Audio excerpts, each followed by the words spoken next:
What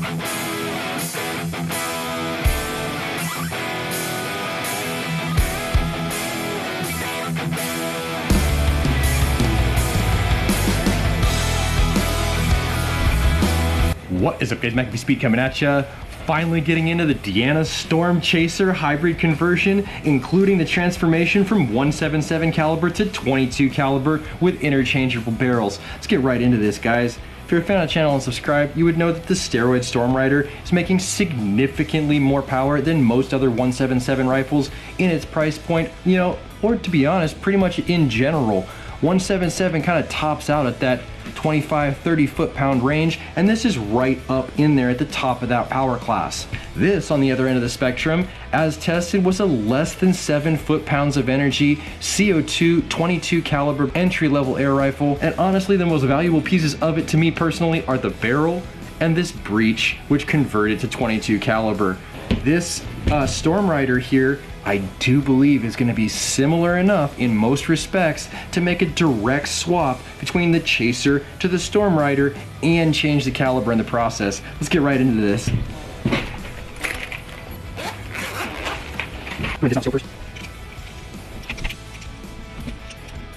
It is very warm in the garage for the filming of this episode, but we will soldier through it together.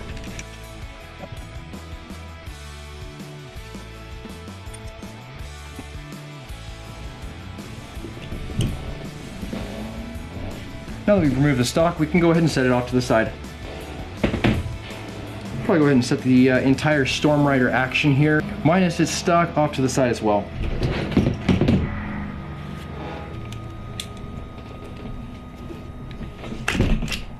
Sick, sick, that's good. This actually is going to be really simple if I can see what's going on here. This is close. Look at the bolt holes. There's an additional bolt hole that actually gives you access to more threads that's gonna make this whole swap work. Let's get into this.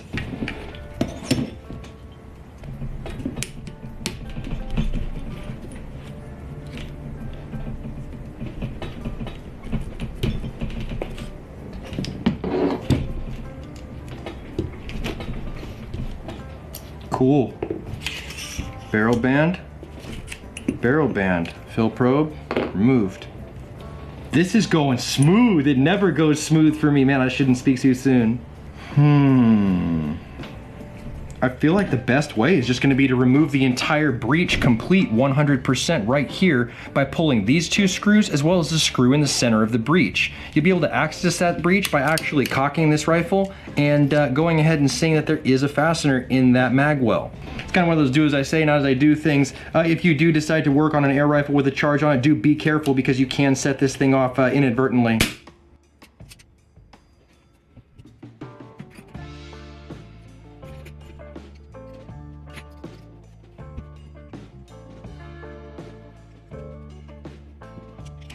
Remove the same screw effectively on this one as well. This one is in here significantly tighter.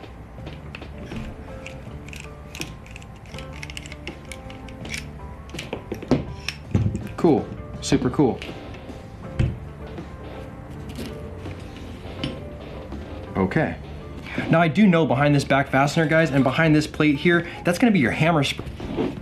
And I put my finger over the back of that thing, because like I said, it's once again, it is under pressure.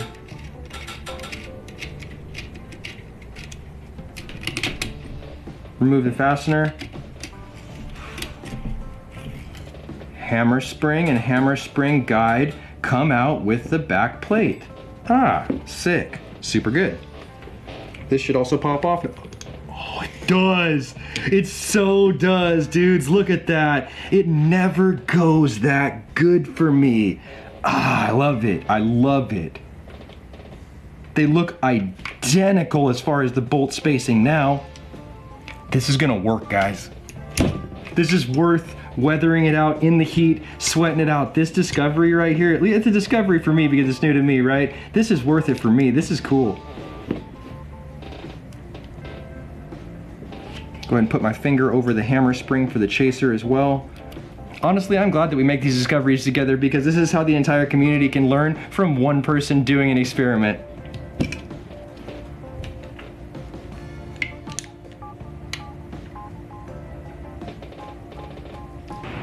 Take our 22 breech and barrel assembly and just see, with the breech seal still intact, if this is going to line up.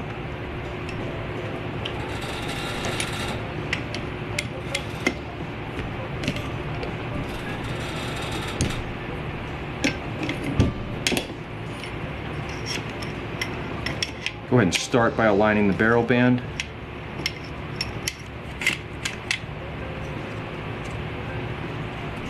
Visually inspecting that my transfer port seal is still intact there.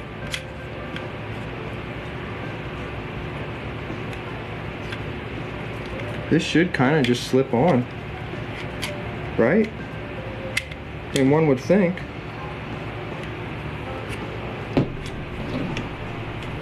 All aligned.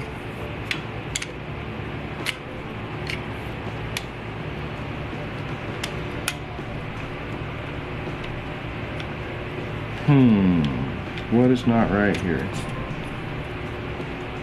Absolutely nothing. It was the barrel twist. It was the barrel twist from the front rod. Here I thought we had an interference somewhere, and it was just the lack of alignment between the barrel and the actual receiver tube itself. Let's see if we're hooked up on top as far as our bolt hole is concerned. I mean, if everything's lined up, effectively we've converted a Stormrider to 22. This is exciting. It's there. Those threads are there, baby. Here we go. Take the fastener, put it on the tool. That seems to work the best for me. Sure, not having a barrel twist problem again.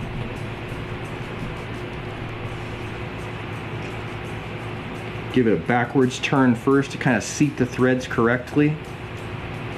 And then feel them just glide in. This is good. This is a straight across mod that literally requires, in my heart, I believe, no modification. I don't think we're gonna have to change a single thing to get this to fit back into the Stormrider stock that it came out of, with a Deanna chaser setup intact on it. I'm a happy camper at this point. Good Lord. It's tight. It's tight. That's good. Let's get our hammer spring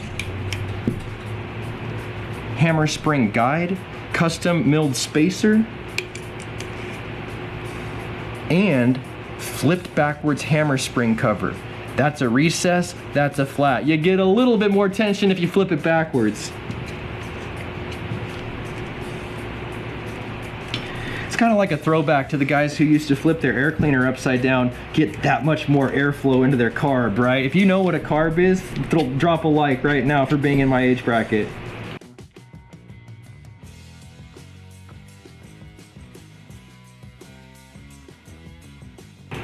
This is one of the last fasteners besides the barrel band, guys. Honestly, that was really quick work. Taking the Chaser's 22 caliber pieces and transplanting them onto this 177 initially Stormrider. I'm pretty impressed. I'm excited to see where this goes.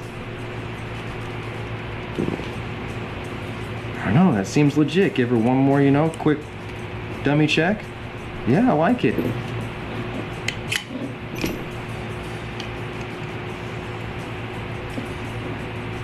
I like it. Let's get our barrel band set up and tightened.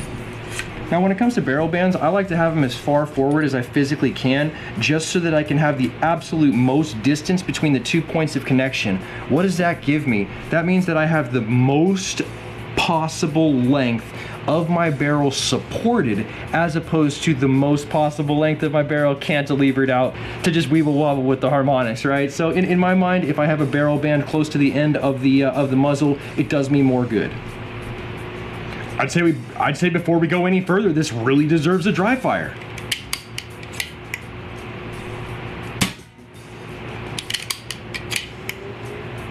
Yeah!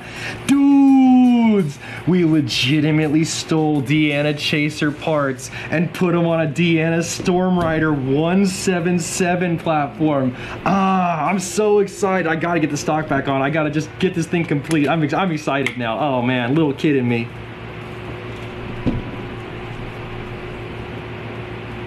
Okay, we have our single fastener here, which goes here. We have our trigger guard fastener here, and because I did move the barrel band forward, I actually lose the third fastener position, but I haven't found that to really be a factor as far as affecting accuracy. Ah, there we go, there we go.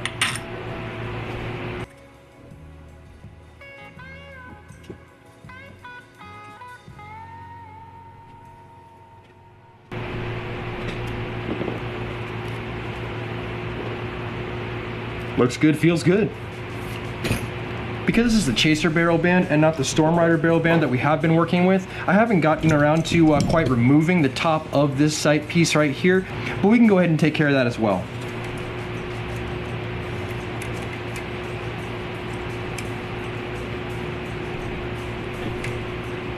Cool.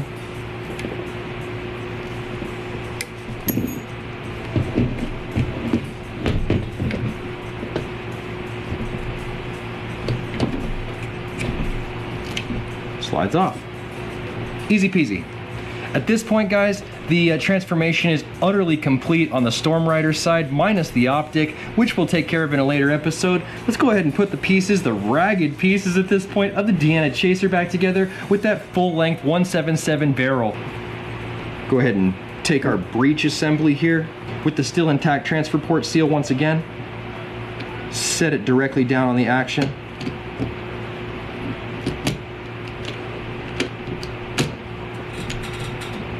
Just like so. That's going to be that. Great.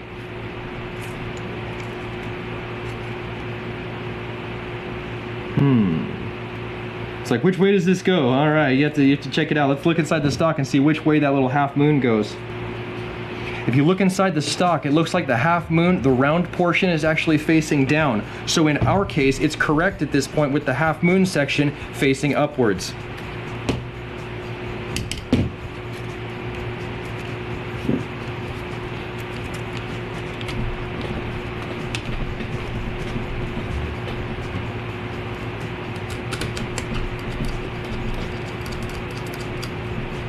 Hand tight. Let's go ahead and come to the other side of this equation. Grab that very small, easy to lose, easy to strip from previous experience screw back into the center of this breech here, and then put this thing back in the stock where it goes. Honestly, this is much less of a time-consuming process than I thought it was going to be. I was gearing up for like a 40-minute video here. Great. Seems really good.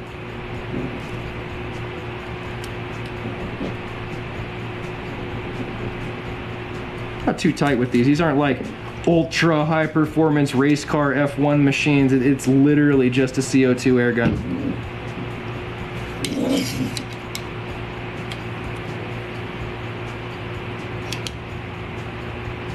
Barrel band slide over. Yes! Everything is interchangeable. There's absolutely no differences. Why would there be? It makes total sense though. I mean, right? Why would the accountants let proprietary everything be on every single model? It just makes no sense. It's definitely modular. It's like the Nissan 3.5 liter motor from the 350Z. That block finds its way into like everything in the Nissan line. And it seems like the Stormrider and the Chaser definitely share components from Deanna. We're there, guys. We're literally there. I'm gonna go ahead and give this the old dry fire and we will be good to go. Anemic sounding because of the moderator and the low power level, but definitely it did fire. Let's see if we can get another one out of it. Wow. The loudest part about this is for sure this hammer spring hitting the valve. I would be interested to cranny this thing now that it's so damn quiet. Maybe feed it a fresh CO2 and see what it does on a later episode. God, both parts of this puzzle got me excited for what's coming down the line, guys. Man, here we go. Let's get this stock on. Kind of horseshoes in here with that half moon piece we saw previously being the point that holds everything together. It's kind of an interference fit. Small button screw once again, M6 by 1.0.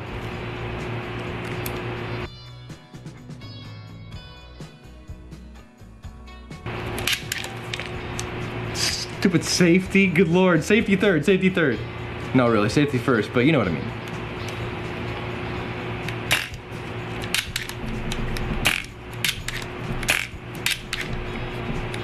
I'm dying to get this over a crawny because it sounds like it's broken. It's so quiet. Good Lord.